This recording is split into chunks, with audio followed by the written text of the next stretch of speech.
नमस्कार, हमारा नाम है समरीन और आपने देखना शुरू कर दिया है लाइव सिटीज।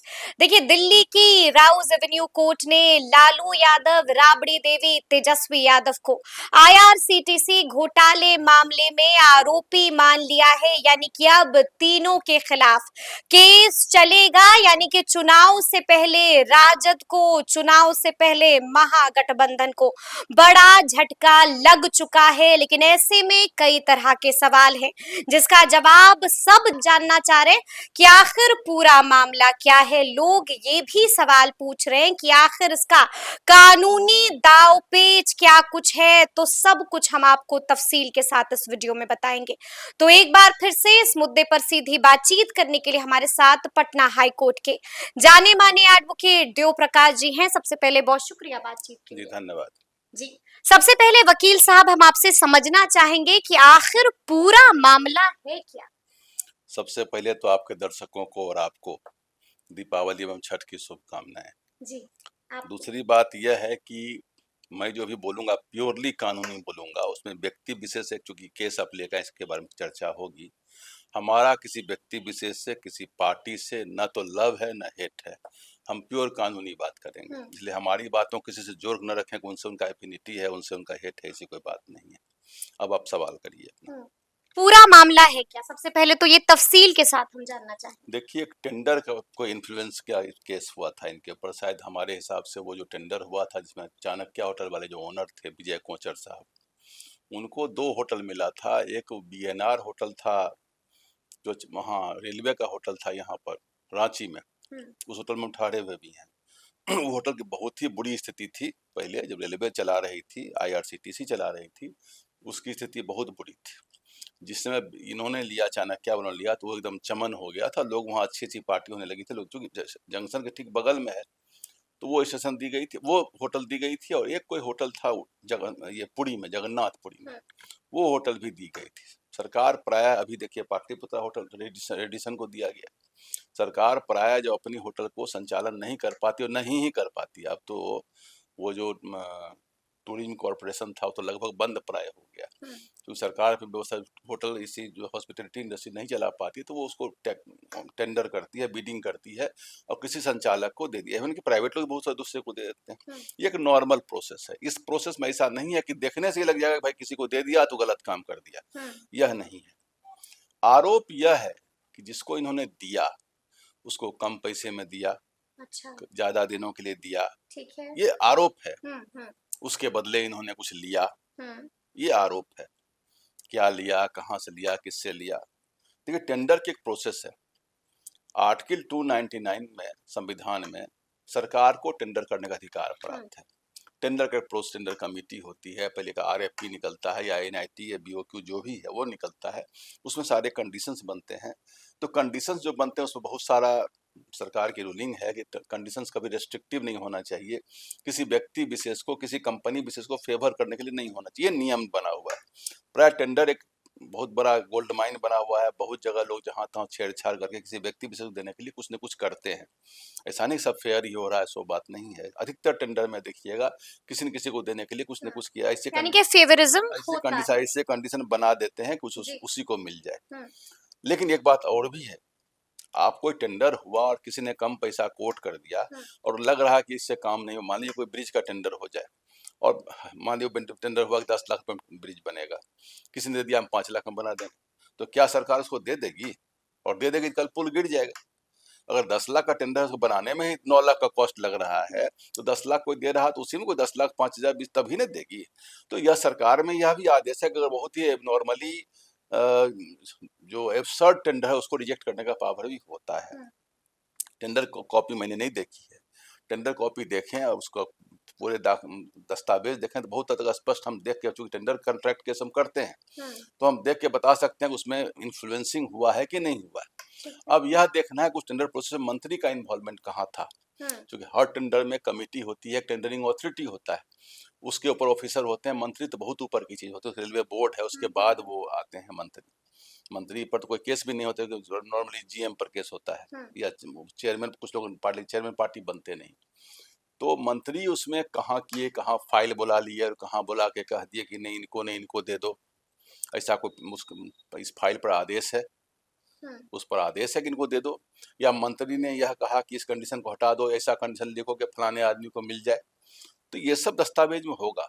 जब आरएफपी बना होगा तो विचार विमर्श, ऐसा भी नहीं है कि जब टेंडर होगा तो मंत्री अछूत है, मंत्री के पास फाइल नहीं जाएगा। भाई मंत्री पूरे विभाग का, विधायिका का हेड है, वहां पर बंद बैठा हुआ है, तो मंत्री तो अपना काम करेंगे ही करेंगे ना। तो मंत्री अपना काम करेंगे तो उसके काम करने करप्शन तो नहीं कर सकते हैं। काम करने के दौरान उन्होंने अपने लिए कोई काम कर लिया तब करप्शन है, उससे कोई फायदा ले लिया तब करप्शन है। यह भी देखा जाएगा कि उससे कोई ईमेल है, कम्युनिकेशन है, टेलीफोन पर बातचीत है, कोई लेन देन है और लेन देन का पुख्ता प्रूफ है, तब यह माना जाएगा कि हाँ आपने ये ले दे करके आपने किया। यह भी देखा जाएगा कि टेंडर जो हुआ है वो क्या बहुत कम प्राइस पर हो गया और प्राइस उसका होना चाहिए था। उसकी जो बिडिंग की प्रोसेस है वो फेयर नहीं हुई। अगर यह फेयर नहीं हुई होगी तो बनेगा भाई फेयर क्यों नहीं हुई, किसने प्रभावित किया उस टेंडर को। ये बहुत सारी बातें हैं जो उसमें बीच में आएंगी। लेकिन जो फेयरनेस में कोई टेंडर अगर हुआ है, हाईएस्ट बिडिंग टेंडर, तो ऐसे में वकील साहब अब सवाल पूछा ये जा रहा है कि आखिर कोर्ट में आज क्या क्या हुआ, क्या कुछ हुआ अब है कोर्ट में ये जब भी कोई केस होता है, सीबीआई करती है, ईडी करती है, या जनरल को एफआईआर होता है, कंप्लेंट केस होता है, तो केस होने के बाद इन्वेस्टिगेशन स्टार्ट होता है। पुलिस या जो भी इन्वेस्टिगेटिंग एजेंसी है, पुलिस करे, सीबीआई की इन्वेस्टिगेशन जो एजेंसी है, इनके ऊपर जो रेलवे के मिनिस्टर थे, इनके ऊपर करप्शन केस था, तो करप्शन केस में वो सीबीआई करती है, अब तो ईडी भी करने लगी है। तो करप्शन की सीबीआई के बहुत सारे करप्शन केस ईडी के अंदर भी आती है। तो corruption case prevention of corruption act के अंदर आता है, सेक्शन 2 और 3 में आता है। उसमें मैक्सिमम सजा जो होती है वो 7 साल सजा होती है। तो करप्शन केस इनके ऊपर चला, उसमें इन्वेस्टिगेशन हुआ, जांच हुआ, जांच होने के बाद रिपोर्ट आया, रिपोर्ट होने के बाद मजिस्ट्रेट जो है नॉर्मली 3 साल से 7 साल तक के सजा होते हैं, वो मजिस्ट्रेट फर्स्ट क्लास मजिस्ट्रेट के यहाँ केस चलता है। तो मजिस्ट्रेट देखते हैं कि कॉग्निजेंस लिया जाए कि नहीं लिया जाए। अब जो नई भारतीय नागरिक सुरक्षा संहिता आई है, उसके धारा 223 में प्रावधान कर दिया गया है, कॉग्निजेंस से पहले भी वो बुलाया जाएगा आरोपी को। आरोपी को एक्यूज कहते हैं आप। आरोपी को बुलाया जाएगा और बुला के पूछा जाएगा, वो अपना पक्ष भी रख सकते हैं, पहले ही नहीं था नियम। तो उनको उस पर अगर मान कॉग्निजेंस हो गया तो सम्मन होगा। सम्मन होने के बाद उसमें देखा जाएगा बेल का है तो बेल प्रोविजन होगा तो बेल, अगर बेलेबल होगा तो बेल कर देंगे। 7 साल के अंदर तो नॉर्मली पर सब केस में बेल हो ही जाता है, तो बेल दे देंगे। यह भी देखेंगे कि इनके बेल देने से कोई ऐसी दिक्कत नहीं कि भाग जाएंगे या प्रभावित करेंगे। जो बातें जो बेल देने के हैं, ये कंडीशन शर्तें, उनको देखते हुए बेल दे दिया जाता है। बेल देने के बाद जांच होती है, जांच में कंप्लीट से चार्जशीट फाइल होती है। चार्जशीट फाइल होने का मतलब है कि जांच समाप्त हो गई, अब उसके बाद जांच नहीं होगी। जितना भी उनको कलेक्शन करना है डॉक्यूमेंट का, सबूत जितना इकट्ठा करना है उतना इकट्ठा हो विटनेस का, चुका है। गवाह का, सबकी सूची बन गई और सब बना कर उन्होंने दे दिया कि ये चार्ज। अब उस चार्जेस पर बहस होता है। बहस होने के बाद यह देखा जाता है कि चार्ज को रखने लायक है कि चार्ज के ऊपर ही हम खत्म कर दें केस को। मजिस्ट्रेट ये देखते हैं कि चार्ज को रखें कि चार्ज को यही चार्ज लेवल में खत्म कर दें केस को। कई बार ऐसा लगता है कि चार्जेज ही फ्रीवोलस है, बेमतलब का केस है, तो वहीं खत्म हो जाता है केस। लेकिन उसके बाद ये सिद्धांत नॉर्मली खत्म नहीं होता है। उस चार्जेस होने, जब चार्जेस फाइल हो गया, नॉर्मली चार्जशीट जब फाइल हो गया उसके बाद नॉर्मली अरेस्टिंग नहीं होती, क्योंकि जब तो इन्वेस्टिगेशन बचा नहीं आपके हाथ में, अब तो सब डॉक्यूमेंट आपके पास आ गया। उसके बाद फ्रेमिंग ऑफ चार्ज पर बहस होती है। फ्रेमिंग ऑफ चार्ज कहते हैं उसको कि अब कौन कौन सा आरोप आप पर लगाया जाए। कि आपने करप्शन किया है, तो आज क्या क्या हुआ, अब आ रहे हैं जी। आपने करप्शन किया है, नहीं किया है, आपने इन्फ्लुएंस किया है, नहीं किया है, आपके ने कुछ लेन देन किया, इस पर कोई चार्ज है। ये सब जो फ्रेमिंग ऑफ चार्ज है, कोई साजिश रची है, नहीं रची है। जब फ्रेमिंग ऑफ चार्ज हो जाती है तो एक होता है plea of guilty. Plea of guilty मतलब बुला के पूछा जाता है। आज आपके यहाँ बहुत जगह फेसबुक पर हमने देखा है, लोगों ने लिखा कि लालू जी ने कह दिया खड़ा होकर के हमने कोई गलती नहीं की, राबड़ी जी ने कह दिया। ये कोई व्यक्ति ने नहीं कहा, ये प्रोसीज्योर है, सामान्य प्रक्रिया है। सामान्य प्रक्रिया ये है कि आपसे प्ली ऑफ गिल्टी में पूछा जाता है कि आप दोषी हैं। अगर आप कबूल कर लिए हाँ हाँ ये गलती थोड़ा सा हमने किया, उतनी थोड़ा मोड़ा गलती हमने किया है, तो अगर गलती आप कबूल करिएगा सजा उतना ही, उसको प्ली ऑफ बार्गेनिंग कहते हैं, उसको ले देकर के आपको कितना पनिशमेंट देना वहीं खत्म, फिर केस वहीं आगे, ट्रायल नहीं होगा। लेकिन नॉर्मली जो 99% केस में होता है, लोग कहते हैं नहीं ये गलत बात है, जितनी बातें इन्होंने दी है जांच में सारी बातें गलत हैं, मैंने कुछ नहीं किया, ऐसी कोई बात नहीं है। ये बोला ही जाता है, हम लोगों की लोग भी सिखा देते हैं यही बोलना है, ऐसी कोई बात नहीं है। तो ऐसी कोई बात नहीं बता दीजिएगा, तो उसके बाद हो गया, अब वो ट्रायल चलेगा। अब ट्रायल चलेगा तो ट्रायल में जो प्रोसिक्यूशन पार्ट हैं, जो आरोप लगाए हैं मतलब सीबीआई वाले, अब वो अपना डॉक्यूमेंट देंगे, एविडेंसेस देंगे, गवाह प्रस्तुत करेंगे, सारे गवाह को जिन लोगों ने कहेंगे हम ले दे करके किए हैं, सबको लाया जाएगा।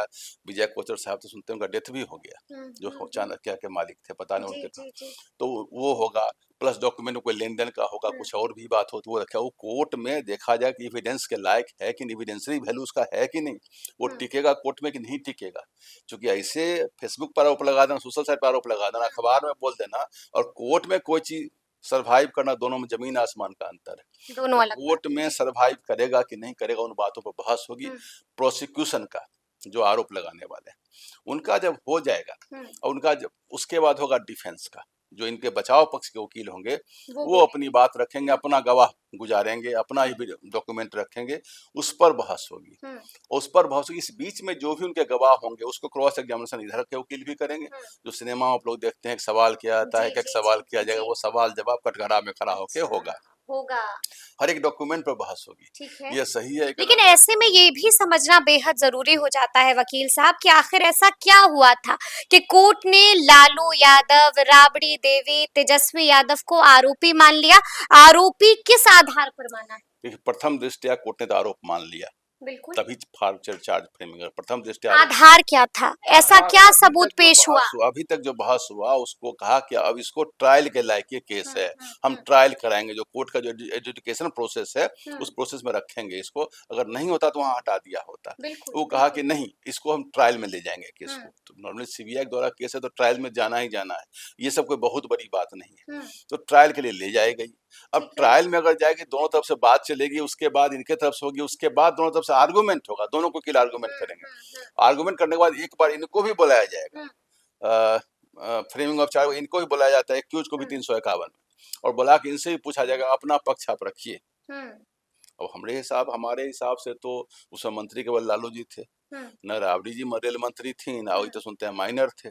तब इनका तो केवल यही नहीं होगा कि उसमें से कोई अगर कुछ बेनिफिट हुआ होगा उसमें, या कहीं ओनरशिप में होंगे, कुछ बेनिफिशियरी होंगे तो इनको बाद में नाम डाला होगा, लेकिन एक्शन में तो कहीं नहीं आएंगे, क्योंकि इन लोगों ने कोई करप्शन में कहीं नाम नहीं आएगा, या ऐसे कोई लोग इन्फ्लुएंसिंग, अगर इन लोगों से कहीं फोन पर बात उनसे तो नहीं होगा तेजस्वी जी से, लेकिन राबड़ी जी से अगर बात किया होगा तो बात करने को एविडेंस मिले, कोई सबूत मिले, तो ये सब बातें अगर होंगी तो चलेंगी। और उसके बाद दोनों तरफ से बहस होगा तो जजमेंट आएगा, जजमेंट में कन्विक्शन होगा या नहीं होगा। अब होगा तो देखा जाएगा, 5 साल के अंदर अगर सजा मिलता है तो वहीं से बेल हो जाएगा, ऊपर होगा तो हाई कोर्ट जाकर के अपील करेंगे, अपील करके बेल सीख करेंगे, यही प्रोसेस है। इसमें कम से कम क्या कोर्ट ने 10 से 15 साल समय लगता है।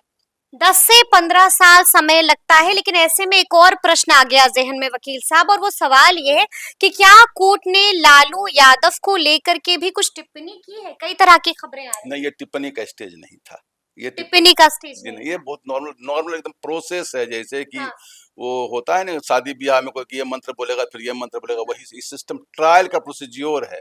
तो वो बताएंगे, उसके बाद प्ली ऑफ गिल्टी होता है, एक ही लाइन बोला, पूछा जाता है आप दोषी हैं, कहेंगे नहीं, इसी को सब बात गलत, जितना भी बोले हैं सब गलत है, तो वो बोलेंगे अच्छा हाँ सब बात गलत है, अच्छा ठीक है ट्रायल होगा।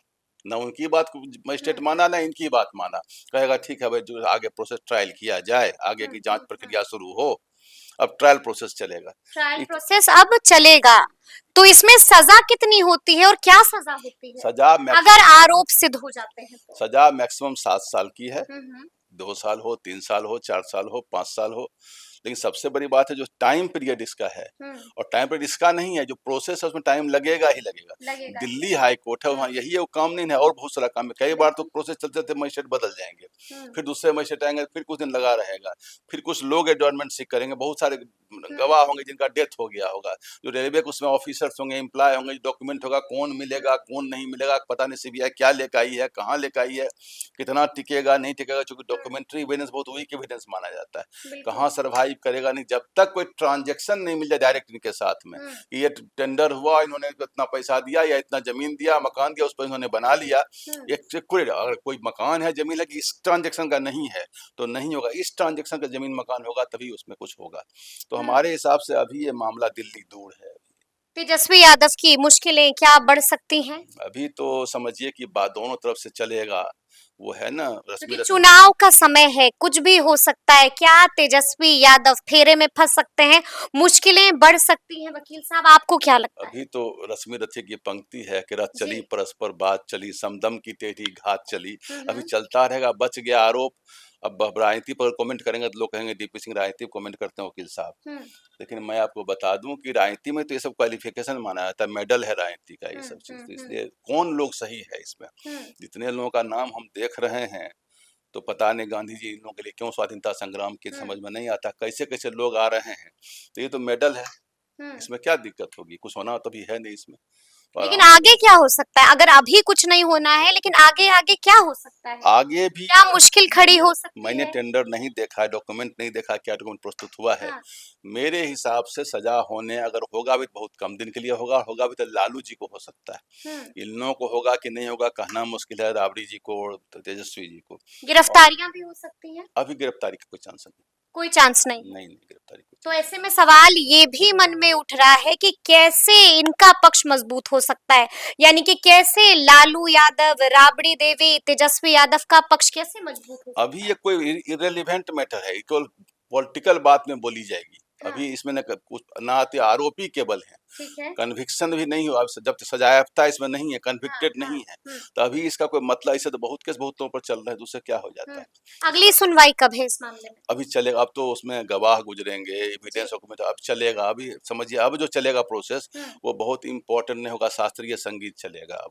तो सुना आपने क्या कुछ कहा है वकील साहब ने। देखिए, तफसील से हम लोगों ने बातचीत की है और आपको बताया है कि आगे आगे इस मामले में क्या कुछ हो सकता है। तो फिर ये पूरी बातचीत, पूरी चर्चा आपको कैसी लगी है, कमेंट करके हमें जरूर बताइएगा। तो ऐसे तमाम अपडेट्स के लिए बिल्कुल ऐसे ही हमारे साथ बने रहिएगा और देखते रहिएगा लाइव सिटीज। बहुत शुक्रिया।